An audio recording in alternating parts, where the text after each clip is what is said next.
Radio उड़ान के updates लेने के लिए इस चैनल को सब्सक्राइब कीजिए और इस वीडियो को ज्यादा से ज्यादा लाइक कीजिए और शेयर कीजिए। For more info log on to www.radioudan.com। इस प्रोमो के प्रस्तुतकर्ता सेवलॉन स्वस्थ इंडिया मिशन। सही आदतें। SMS की 3 अच्छी आदतों से खुद को सुरक्षित रखें। S sanitize, M mask, S social distancing.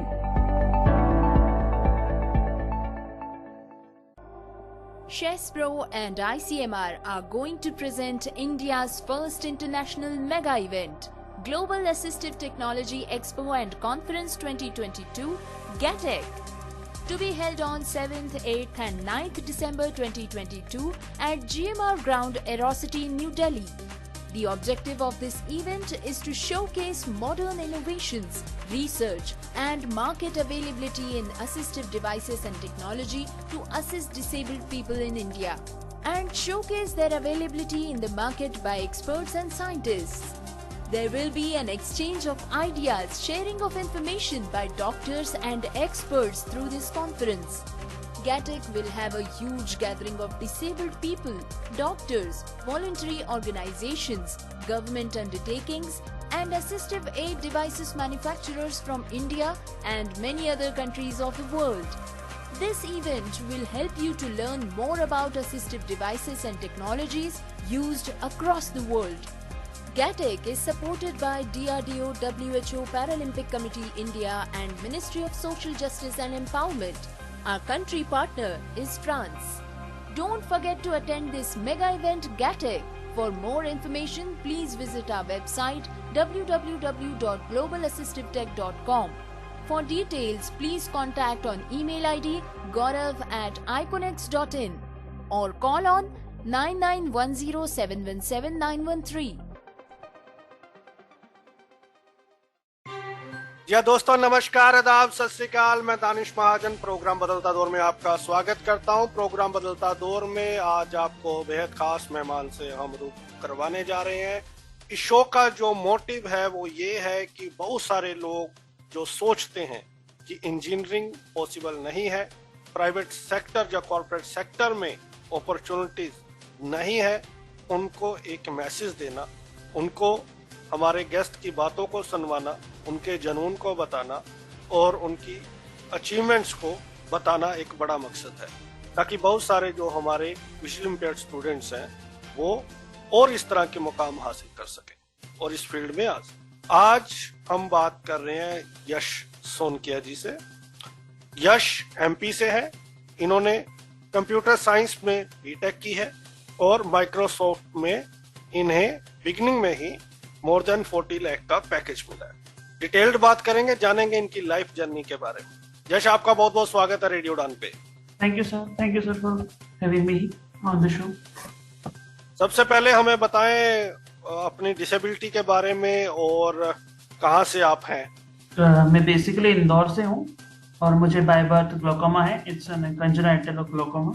तो आपकी फैमिली अवेयर थी डिसेबिलिटी को लेके जब आपका जन्म हुआ, जब उन्हें पता चला इसके बारे में, तो अवेयर थी? आपकी स्कूलिंग कैसे हुई, क्या चैलेंजिंग था वो टाइम?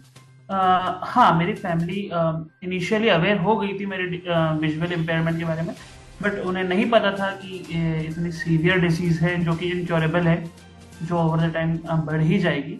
उन्हें इनिशियली या कुछ साल तक लगता था कि इसका कोई ना कोई तो क्योर होगा, तो धीरे से हो जाएगा। तो इनिशियली उन्होंने मेरा ऑपरेशंस कराया और उसके अलावा मुझे एक नॉर्मल स्कूल में एडमिट कराया किंडरगार्टन में। बट ओवर द टाइम जब धीरे धीरे चीज़ें क्लियर हुई और पता चला कि इनक्योरेबल डिजीज है, इसका इलाज नहीं है एट प्रेजेंट और मेरा विजन लॉस होता जा रहा है, तो फिर उन्होंने मुझे ब्लाइंड स्कूल में शिफ्ट कर दिया पोस्ट किंडरगार्टन। तो आपकी मेन स्ट्रीमिंग में भी स्कूलिंग हुई है और स्पेशल स्कूल में भी? हाँ, 5th मेन स्ट्रीमिंग में इनिशियली मैं गया किंडरगार्टन में, फिर मैं 5th तक स्पेशल स्कूल में गया हूँ। सिंस देन उसके बाद मैं हमेशा नॉर्मल स्कूल्स और कॉलेजेस में ही पढ़ा हूँ। तो 5th तक आप स्पेशल स्कूल में पढ़े हैं? हाँ। तो यहाँ पे ये जानना चाहता हूँ कि 5th तक आप स्पेशल स्कूल में पढ़े हैं, उसके बाद आप मेन स्ट्रीम स्कूल में गए, क्या कारण था कि आप मेन स्ट्रीम स्कूल में गए? ये कह सकते हैं कि एक ब्लेसिंग इन डिस्गाइज थी, क्योंकि जो स्कूल था वो 5th तक ही था, तो आपको कहीं तो जाना था, आपके पास चांस था कि आप फिर से एक स्पेशल स्कूल छोड़ के दूसरे स्पेशल स्कूल जा सकते थे या नॉर्मल स्कूल जा सकते थे। तो हमने नॉर्मल स्कूल जाना चूज किया, तो हम एक नॉर्मल स्कूल गए। तो मतलब हाँ, ये एक ब्लेसिंग इन डिस्गाइज ही था कि हमको जाना पड़ा। मतलब हो सकता है कि अगर वो पूरे 8 तक होता या मे बी इवन एसएससी तक होता, 12 तक होता, तो शायद मैं वहीं पढ़ता। बट क्योंकि हम स्कूल की वो लास्ट क्लास थी तो चेंज करना था, सो किया और उसका फायदा हुआ। 5वीं तक जो आपका वहाँ स्पेशल स्कूल में एजुकेशन थी और जो आपका एक्सपीरियंस था वो कैसा था? Did अच्छा that help? था इनिशियली समवॉट, यस, क्योंकि वहाँ पे ब्रेल मैंने सीखी और ब्रेल का फर्क पड़ा। No offence to anyone, Braille एक लैंग्वेज है जो कि काफी यूजफुल है, बट वो अपनी लिमिटेशंस के साथ है, जिसकी काफी ज्यादा लिमिटेशंस है। तो मैं यही कह सकता हूँ कि हाँ, एक टाइम के बाद ब्रेल की मुझे इशू आया है, और मैं ये बता सकता हूँ कि मैंने अपने 9th या 10th क्लास के बाद से एक बार भी ब्रेल नहीं लिखी। ब्रेल के अलावा भी स्पेशल स्कूल में बहुत सारी ऐसी चीजें होती हैं कि आपको ये पता चलता है कि बहुत सारे लोग और भी ब्लाइंड हैं, हमारे लिए किस तरह की फैसिलिटीज अवेलेबल हैं, हमारे राइट्स क्या हैं, कहाँ कहाँ से हम हेल्प ले सकते हैं, कौन सी ऑर्गेनाइजेशंस हैं। तो 5वीं तक तो आप की एज काफी छोटा था, हाँ तो काफी छोटे थे। तो क्या इनमें से किसी चीज का बेनिफिट आपको हुआ या नहीं? आपको 5वीं तक आपको अवेयरनेस नहीं थी इन चीजों की? मतलब हाँ, कुछ चीजें पता थी और बहुत चीजें नहीं पता थी, और मैं बहुत छोटा था, तो मैं इन सब सी, ये तो आज की बात है, तो आप थोड़ा अवेयर हो जाते हैं, तो आप सोचते हैं, पर तब मुझे इतना पता नहीं था।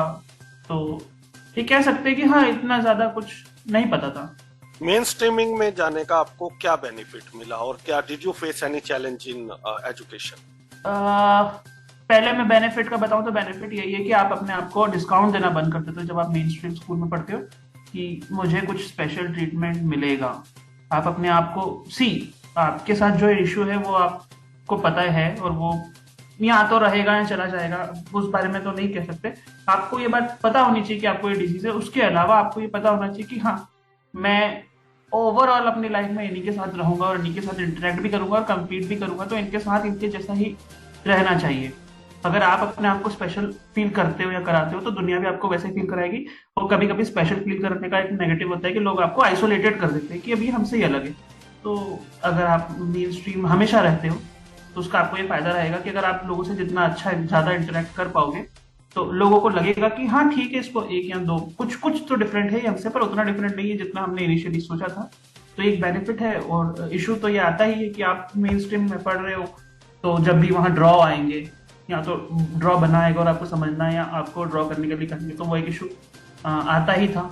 उसको कभी मैनेज किया, कभी कभी मैनेज नहीं हुआ तो नंबर कम भी आए। तो छोटी क्लासेस में ऐसा काफी हुआ, बट किया है मैनेज।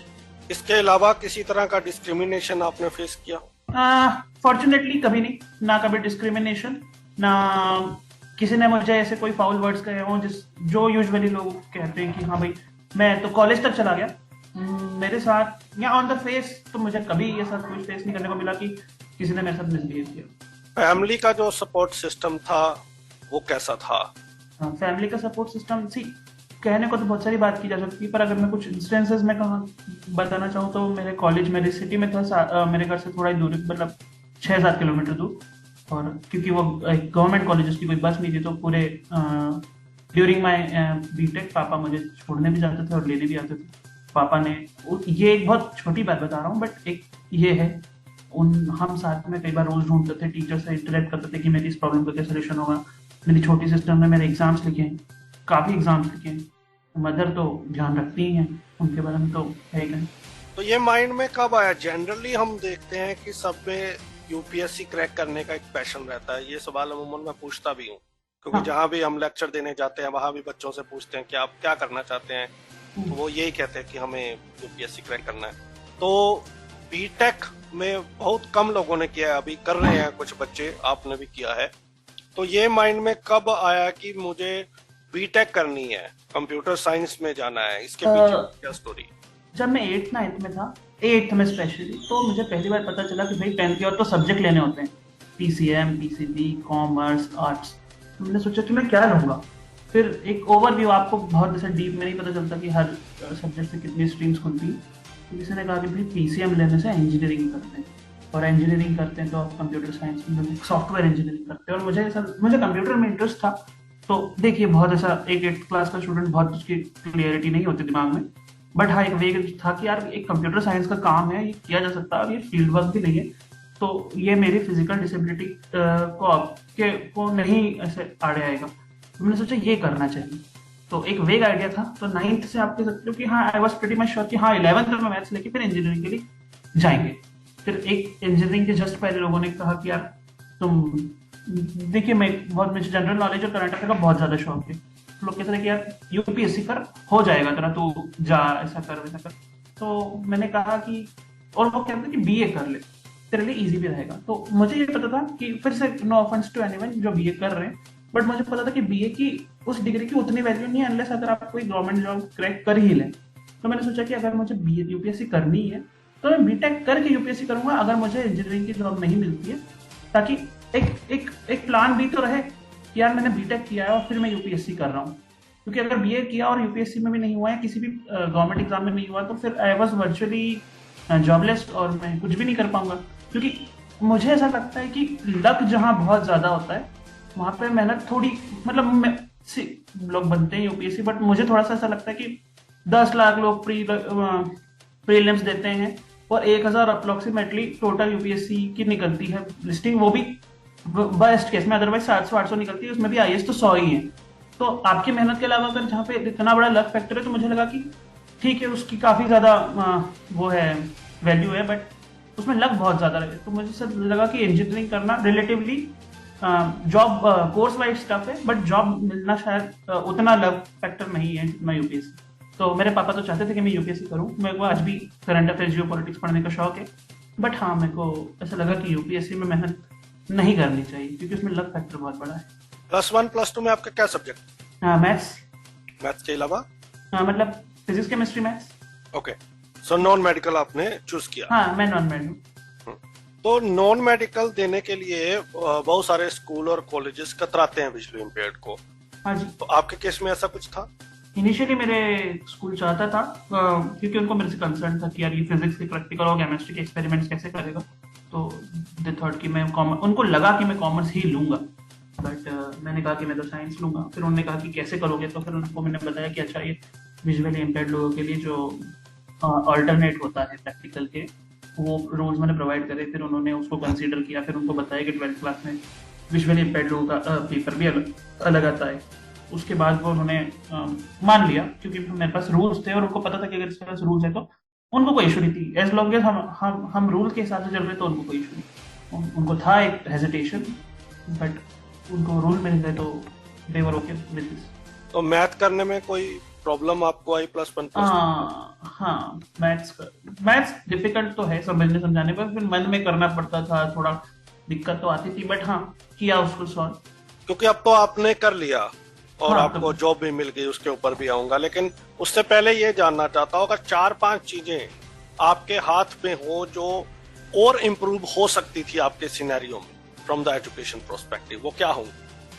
पहली ये कि जब कोई एक विजुअली इम्पेयर्ड स्टूडेंट किसी भी एजुकेशन इंस्टीट्यूट में एनरोल होता है, तो वो अपने इंस्टीट्यूशन को बताए और इंस्टीट्यूशन आगे कहीं बताए, जिससे इंस्टीट्यूशन को जो भी रूल्स हैं, फ्रेमवर्क है या जो भी प्रोटोकॉल है, वो वहां से पता चल जाए कि अच्छा आपको इसको ऐसे हैंडल करना है, इसकी एग्जाम ऐसे लेनी है, ना कि स्टूडेंट को एफर्ट लगाना पड़े पता करने के लिए कि आप मेरी एग्जाम ऐसे दो। क्योंकि हमने किया, बट ये हमारा कोर काम नहीं है, और काम पता नहीं है स्कूल का भी नहीं है, डिपार्टमेंट ऑफ एजुकेशन या किसी ने कोई तो है जिसका ये काम है, जो उसको करना चाहिए, या इतना रेडिली अवेलेबल हो जो हमारे रूल्स एंड रेगुलेशन नोटिफिकेशन है कि इजीली मिल जाए, क्योंकि वो इजीली मिलते नहीं है। एक तो ये मैं मानता हूँ सबसे इम्पोर्टेंट है, मुझे लगता है ये सबसे इम्पोर्टेंट चीज़ है, ज़्यादा तो अभी मुझे याद नहीं आ रही है, बट ये काफ़ी इम्पोर्टेंट है कि किसी इंसान के लिए अगर कुछ थोड़ा सा वर्क अराउंड है कि भाई अब वो ड्रॉ कर ही नहीं सकता या वो ड्रॉ देख ही नहीं सकता, तो उसका कुछ तो अल्टरनेटिव होना चाहिए। तो जो भी अल्टरनेटिव है तो वो क्या है, वो स्टूडेंट को ना बताना पड़े। एक्सेसिबिलिटी और एक्सेसिबल मटेरियल, जी हाँ, पर आप क्या कहेंगे? एक्सेसिबिलिटी के बारे में पता होना सबको बहुत जरूरी है कि एक स्क्रीन रीडर के बारे में पता होना, स्क्रीन रीडर की ट्रेनिंग होना। अगर ये 2 चीज आपके पास हैं तो फिर आप इंटरनेट चला सकते हो, और अगर आप इंटरनेट चला सकते हो तो फिर आप आप you are good as anyone. आप फिर वर्ड पे टाइप कर सकते हो, किसी का टाइप किया हुआ वर्ड पढ़ सकते हो, वेबसाइट पे आर्टिकल पढ़ सकते हो। तो इसका अवेयरनेस होना बहुत ज़रूरी है, उसकी रीच होनी चाहिए लोगों तक, उसकी ट्रेनिंग होना चाहिए। तो आप काफ़ी सारे बैरियर्स ब्रेक करते हो जो आपकी डिसेबिलिटी के कारण है। टेक्नोलॉजी बहुत सारे बैरियर ब्रेक कर देती है। अब आप अगर फिजिकली कहीं जा नहीं सकते तो अगर आपके पास पैसे तो आप ऑर्डर कर लो, चीज़ें आप तक आ रही हैं। तो ये है बस। तो जश, अब आते हैं हम आपकी जॉब के ऊपर। थोड़ा सा हमें बताएं कि कैसा एक्सपीरियंस आपका है। काफी न्यूज में आपके पैकेज को लेके काफी चर्चा हुई कि लगभग 45 लाख का आपको पैकेज मिला है। तो कैसा एक्सपीरियंस था, और क्या ये आपका फर्स्ट इंटरव्यू था या इससे पहले भी आप अपीयर हुए थे? हाँ जी, मैं कुछ कंपनीज में अपीयर हुआ था, जो कि हम कह सकते छोटे स्टार्टअप्स थे जो इंदौर बेस्ड ही थे। उन्होंने मेरा इंटरव्यू लिया था, तो उसमें कुछ मेरा हुआ था। उसके अलावा हाँ, एक तरीके से कह सकते हैं कि कंपनी में मेरा पहला इंटरव्यू था और इसमें मेरा हो गया। रही बात पैकेज की, तो पैकेज जो लिख रहे हैं अब उस बारे में मैं ज़्यादा कुछ नहीं कहूँगा, बट ये है कि हाँ, वो जो भी पैकेज है वो पर ईयर नहीं है। मैं एग्जैक्ट ब्रेकडाउन तो नहीं दे सकता, बट हाँ, इट वॉज क्वाइट गुड। और जो इंटरव्यू एक्सपीरियंस मेरा काफ़ी अच्छा रहा माइक्रोसॉफ्ट के साथ। हाइब्रिड मोड में था, ऑनलाइन मीटिंग में, तो वो काफ़ी अच्छा। तो did you mention your disability during the interview और during the process? I mention my disability before process, क्योंकि मुझे उनको ये बताना था कि मुझे शायद 5 या 10 मिनट ज़्यादा भी लग सकते हैं। और मैं अपने इंटरव्यूअर को बताता था कि जब मैं टाइप करूँगा तो मेरा स्क्रीन रीडर मेरे कान में बोलता है। ड्यूरिंग दैट टाइम अगर आप कुछ बोलेंगे तो मैं आपकी बात नहीं सुन पाऊंगा। तो हो सकता है आपको लगे कि मैंने आपको रिप्लाई नहीं दिया या इग्नोर कर दिया। तो ये बात बताना थोड़ा ज़रूरी थी, तो ये बात मैंने बताई। उसके अलावा हाँ, यही था कि भाई आप एक डिसेबल इंसान से ट्रीट कर रहे हैं, तो आप बस थोड़ा सा उस बात का सेंस रखें। उसके अलावा ऐसा कुछ नहीं था। फॉर्चुनेटली माइक्रोसॉफ्ट के लोग काफी अवेयर हैं डिसेबिलिटी को लेके। हाँ जी, वो काफ़ी अवेयर है। उनका वो बार नहीं लो करते, बट एक है कि वो एक फेयर अपॉर्चुनिटी देते हैं कि अगर आप उनके क्राइटेरिया में फिट बैठते हैं, जो क्वेश्चंस वो पूछ रहे हैं, अगर आप उनको सॉल्व कर सकते हैं तो वो आपको हायर कर ले। आपने बहुत इंटरेस्टिंग बताया कि जब भी हम जाते हैं हमारे पास प्लान बी होना चाहिए। हाँ जी। तो कि ये, क्योंकि अब हम देख रहे हैं कि काफी चीजें प्राइवेटलाइज भी हो रही हैं, तो एक सिर्फ गवर्नमेंट एरिया अकोमोडेट नहीं कर सकता पर्सन्स विद डिसेबिलिटीज को। सारी ऑप्शन ओपन रखनी पड़ेंगी, चाहे वो स्टार्टअप्स हो, चाहे वो कॉर्पोरेट वर्ल्ड हो, प्राइवेट वर्ल्ड हो और गवर्नमेंट सेक्टर हो। आपके हिसाब से ये कितना इम्पोर्टेंट है, particularly for the persons with disability? देखिए, ये बहुत इम्पोर्टेंट है। और ऐसा है कि जहाँ कोई पर्सन विद डिसेबिलिटी जाएगा, पहली बार जाएगा, मैं कुछ स्कूल्स में पहली बार गया, उससे पहले उन्होंने उन तरह के लोगों से कभी डील नहीं किया था। तो लोगों की गलती नहीं है, वो सेंसिटिव नहीं होते इस बारे में या अवेयर भी नहीं होते। बट जब आप किसी भी एक तरह के इंसान से मिल लेते हो तो आप थोड़े से सेंसिटिव हो जाते हो, अवेयर हो जाते हो। तो आप उनको थोड़ा एम्ब्रेस करने की कोशिश करते हो, अकोमोडेट करने की कोशिश करते हो। तो ये बेनिफिट है आप जहाँ जहाँ जाओगे। और ये बात सच है कि गवर्नमेंट इतनी बड़ी जो हमारी पॉपुलेशन है उसमें इतनी बड़ी जो एलिजिबल पॉपुलेशन है जॉब के लिए, उसको एब्जॉर्व नहीं कर सकती और नहीं कर पाएगी, कोई भी कंट्री की नहीं कर पाएगी। तो आप कोशिश करो कि जो भी रीजनेबल आप कर सकते हो विद योर डिसेबिलिटी, ना कि अनरियल गोल रखना।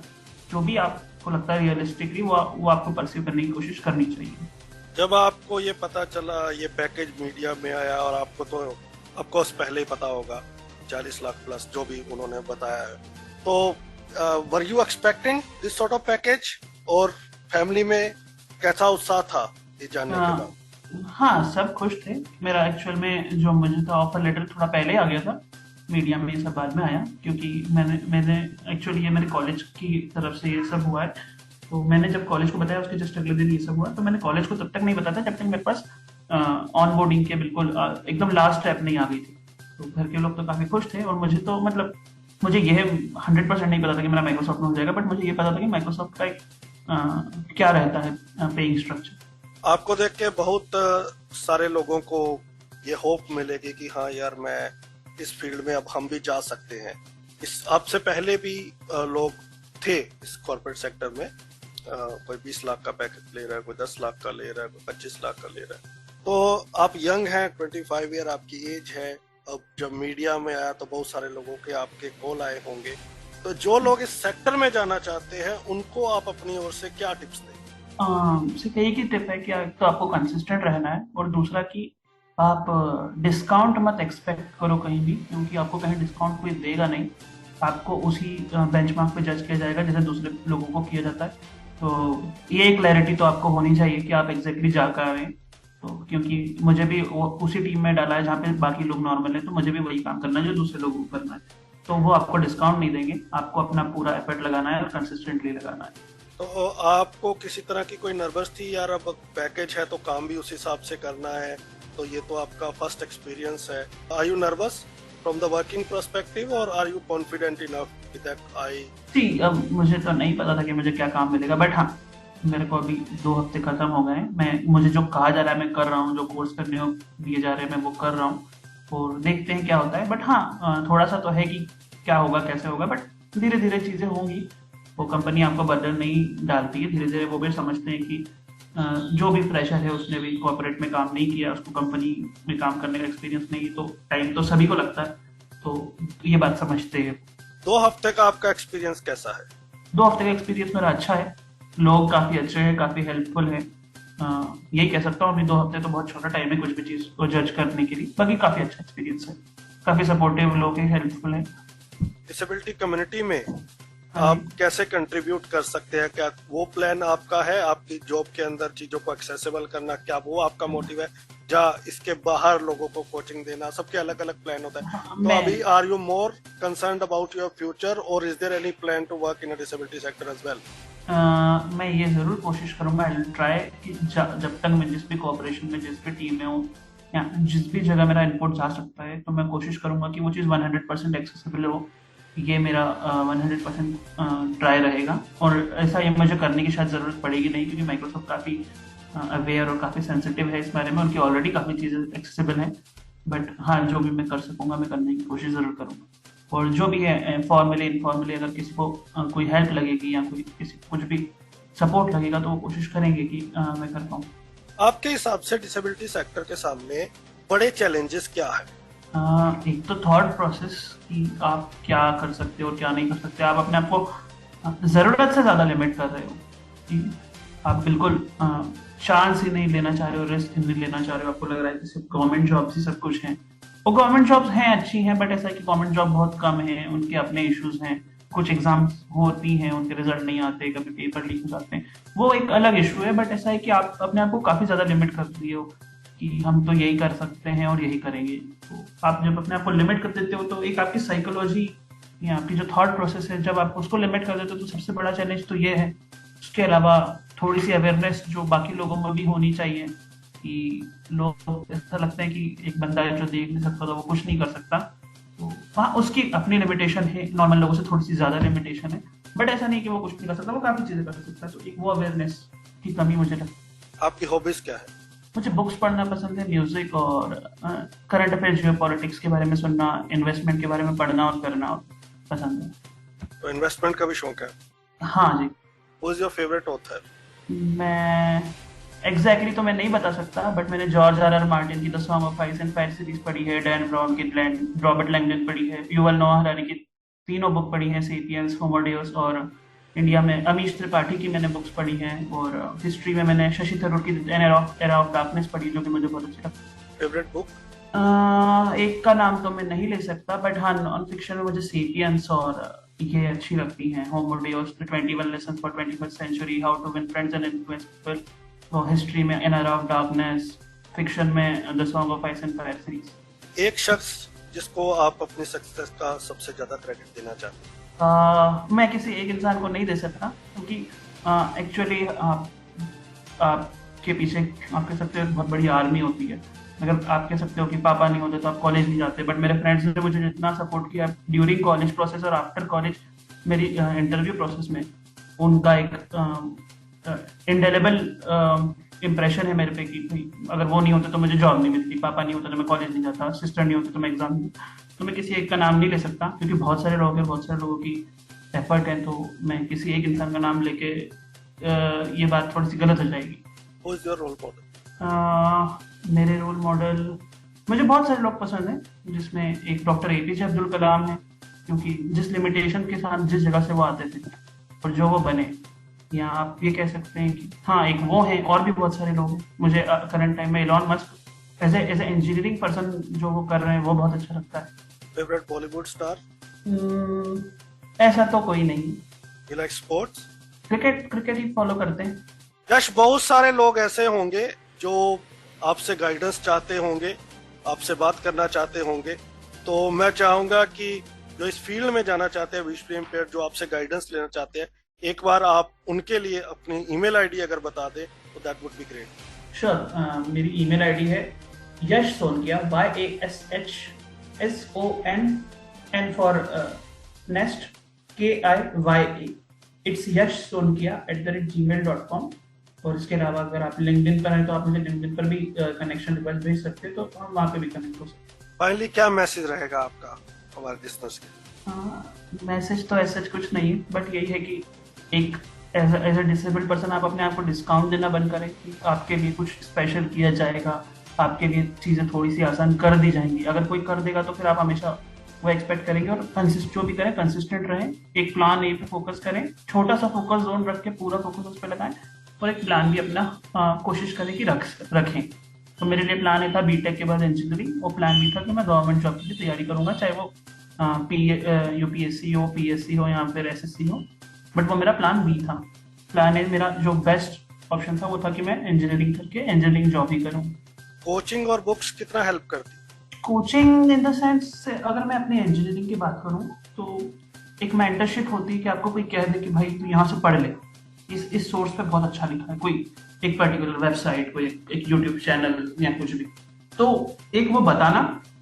और क्योंकि आप इंजीनियरिंग का स्पेसिफिकली बताऊंगा, उसमें मैं कंप्यूटर साइंस का, कि यूट्यूब पे बहुत है कंटेंट, क्वालिटी भी बहुत अच्छी है, और जो लेवल है बिगिनर, इंटरमीडिएट, हाईएस्ट, एडवांस्ड, आपको सब तरह का कंटेंट मिलेगा। आपका मन क्या है पढ़ने का, वो फ्री में मिलेगा, आप पढ़ सकते हो।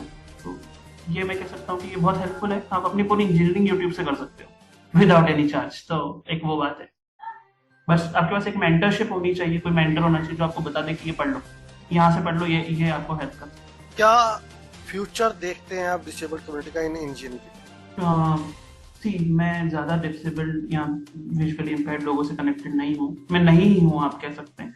मुझे नहीं पता कि लोग अभी कहाँ हैं, क्या है, लोग 11th-12th में कितना सोच रहे हैं जेई करने के बारे में, बट ये है कि जितने ज्यादा लोग आएंगे चीजें उतनी ज्यादा एक्सेसिबल होती जाएंगी पर्सन विद डिसेबिलिटी कम्युनिटी।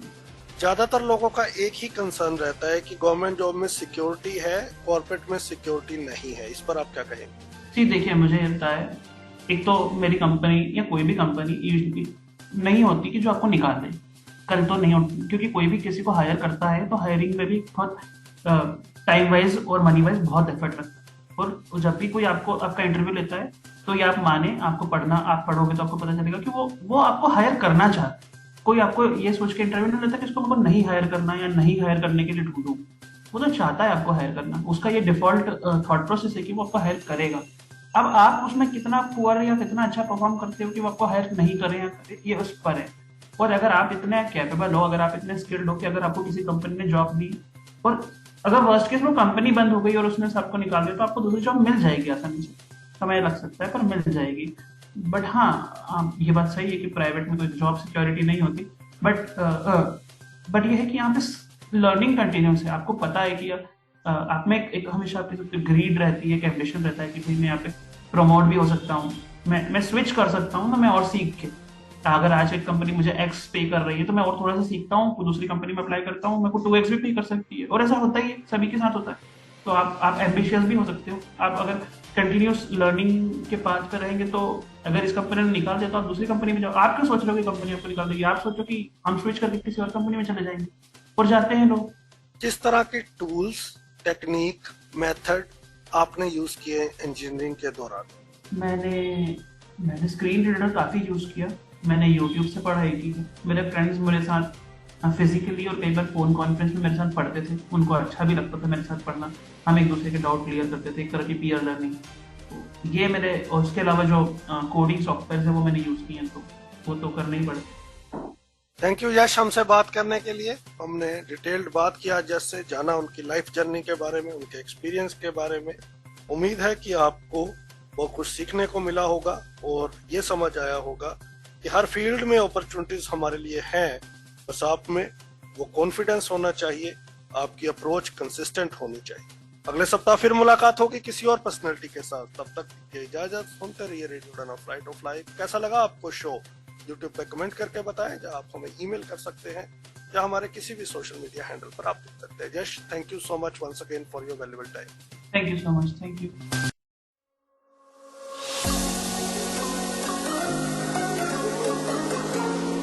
क्या आप एक अच्छे गेट टुगेदर के बारे में सोच रहे हैं? क्या आप अपने स्किल्स को और एनहांस करना चाहते हैं, या आप जानना चाहते हैं अपकमिंग टेक्नोलॉजी के बारे में? क्या आप अपना खुद का ब्रांड तैयार करना चाहते हैं, या आप तलाश में हैं मीनिंगफुल एम्प्लॉयमेंट अपॉर्चुनिटीज की? तो iSTEM इवेंट लाया है आपके लिए सुनहरा मौका। ज्वाइन कीजिए दिल्ली में 25 और 26 मार्च 2022 को iSTEM इवेंट 2022।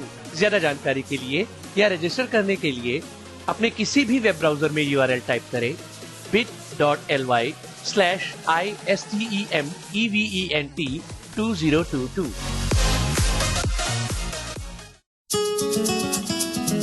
मैं हूँ किरण बेदी, हमेशा सुनो रेडियो उड़ान।